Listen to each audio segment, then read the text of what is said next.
खासगी विना अनुदानित आणि अल्पसंख्याक शाळांमधील शिक्षकांना जनगणना कामासाठी नियुक्त करण्याच्या सरकारच्या निर्णयाला मुंबई उच्च न्यायालयानं स्थगिती दिली आहे। तसंच अशा शिक्षकांवर जनगणना कर्तव्य पार पाडण्याची कोणतीही सक्ती नसल्याचं निरीक्षण नोंदवलं गेले।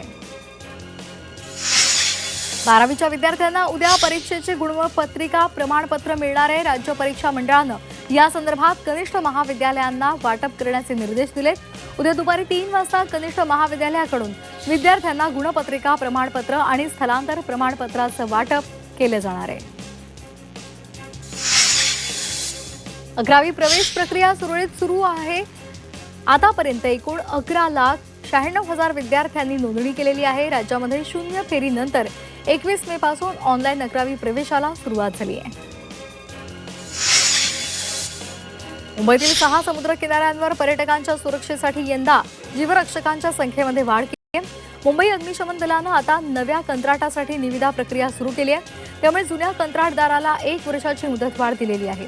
पावसाळा तोंडावर आलेला असताना या संदर्भातला प्रस्ताव स्थायी समितीसमोर आणलेला आहे। पुणे शहर जिल्हा पीठ गिरणी मालक संघाच्या बैठकीमध्ये धान्य दळणाच्या दरामध्ये वाढ करण्याचा निर्णय घेतला गेलाय।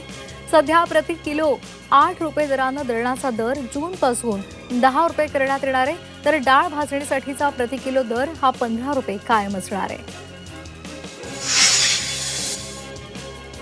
वाशिम जिल्ह्यामध्ये यंदा मोठ्या प्रमाणावर लागवड झालेल्या चिया सीड्सच्या दरामध्ये घसरण झाली आहे। वाशिम बाजार समितीमध्ये चियाला 19,600 रुपये इतका प्रति क्विंटलचा दर मिळाल्यानंतर बाजारामध्ये आवक वाढली आहे। त्यामुळे दरामध्ये 600 रुपयांची घसरण झाली आहे। त्यामुळे शेतकऱ्यांमध्ये नाराजी आहे।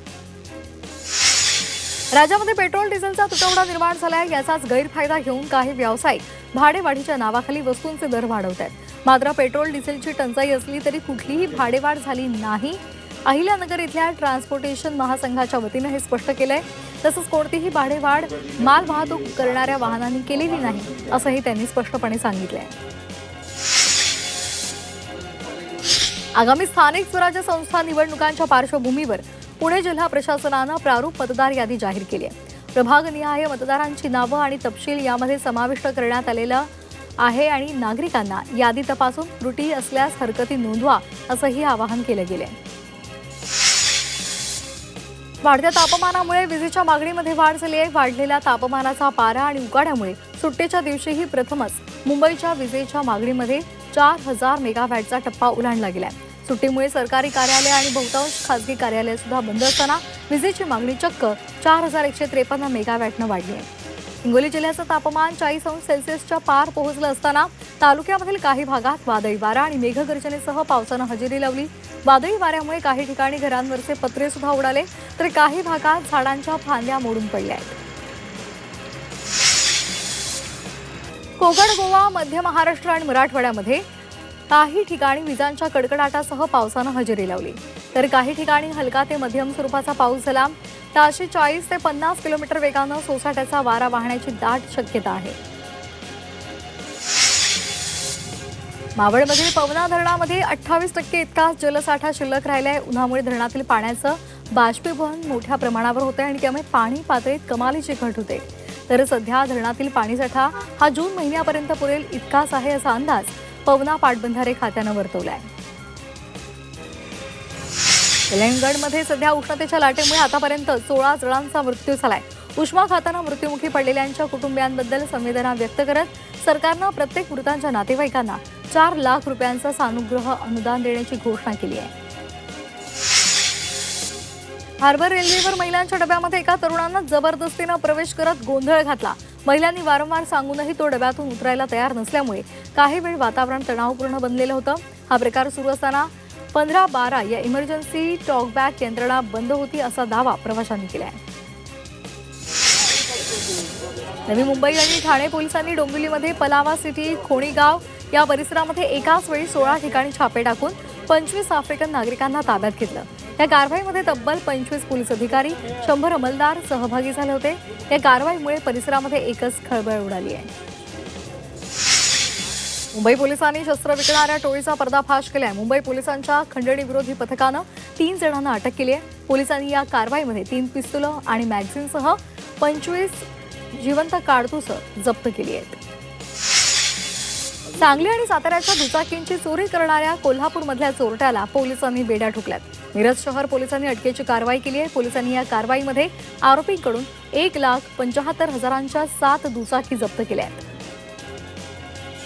अकोल्यामध्ये दुचाकींची चोरी करणाऱ्याला खदान पोलिसांनी अटक केली आहे। पोलिसांनी सीसीटीव्हीच्या आधारे तपास राबवला आणि आरोपीला अटक केलेली आहे। पोलिसांनी आरोपींकडून 7 दुचाकी जप्त केल्या आहेत। अकोला शहरासह विविध 10 ठिकाणी अवैध सावकारी प्रकरणामध्ये जिल्हा उपनिबंधक कार्यालयानं कारवाई केलेली आहे। प्राप्त तक्रारीवरून 100 अधिकारी आणि कर्मचाऱ्यांच्या पथकानं ही संयुक्त कार्यवाही केली आहे। या प्रकरणामध्ये आक्षेपार्ह कागदपत्र जप्त करण्यात आली आहेत। चौकशीनंतर गुन्हे सुद्धा दाखल केले जाणार आहेत। नांदेड शहरातील मध्यवर्ती बस स्थानकामधून चक्क एसटी बस चोरीला जाण्याचा प्रयत्न झालेला होता। नांदेड बस स्थानकाच्या पाठीमागे आवारामध्ये जाऊन एका व्यक्तीनं उभी असलेली बस सुरू करून गेटपर्यंत आणली। यावेळी एका कर्मचाऱ्यांना चोराला पकडून पोलिसांच्या हवाले केलं। या प्रकरणात आरोपी विरोधात पोलीस ठाण्यामध्ये गुन्हा दाखल झाला आहे।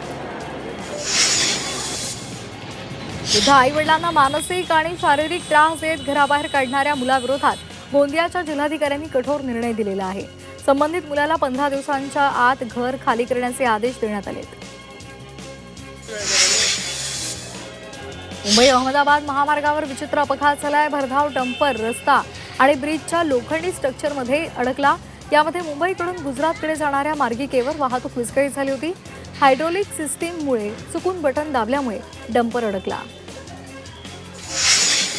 कोल्हापूर जिल्ह्यातील पन्हाळा तालुक्यातील वाघवे गावामध्ये ओढ्यामध्ये चढलेल्या अवस्थेमध्ये नवजात अर्भक आढळलं। या घटनेमुळे परिसरामध्ये खळबळ उडाली। यावेळी पोलीस आणि आरोग्य विभागाची प्रक्रिया पूर्ण झाल्यानंतर ग्रामस्थांनी त्याच्यावर विधिवत अंत्यसंस्कार केले।